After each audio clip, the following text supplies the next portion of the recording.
Hello YouTubers. Today's video was requested by D-Tunes, who asked me to demonstrate how a character can pick up an object and move it to a different location. Let's say you've already added the main bones to your character. Now you need to create an extra bone that isn't parented to any other bone. This standalone bone will be used to bind the object. In this example, a simple box. Also, make sure the object you want the character to carry is placed inside the main character bone layer.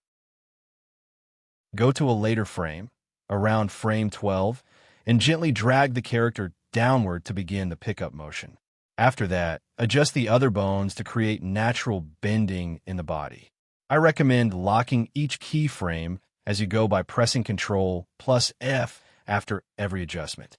Once the character's hand reaches the object, select the bone that the object is bound to. With that bone selected, choose Parent in the Bone Tools, then click the hand bone you want to parent it to. Go to a later frame, around frame 24, and make sure you've pressed Ctrl plus F to lock the previous keyframe. Then lift the character by moving the main bone upward, adjusting the other bones to keep the motion looking natural. You'll see that the object is now being carried correctly. You can now create additional keyframes for the walk cycle. I'll fast forward this part, as I've already covered how to animate walk cycles in my previous videos.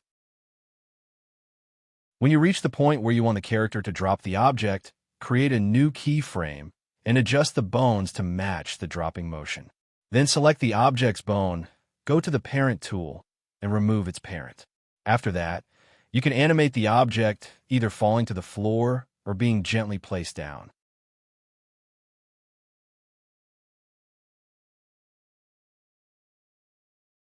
I hope you enjoyed this short tutorial. If anything wasn't clear, feel free to leave a comment and I'll be happy to explain it further. The next tutorial will cover a full 360-degree character rotation requested by Zigzag Jellyball. After that, I'll move on to another request from Bubba Tuned Ojo, where I'll be drawing a character with a skateboard and fully rigging it. Thank you again for watching until the end. I'll leave you with a time lapse where you can see how I sketched this character step by step and added the bones. It might be a bit slow, but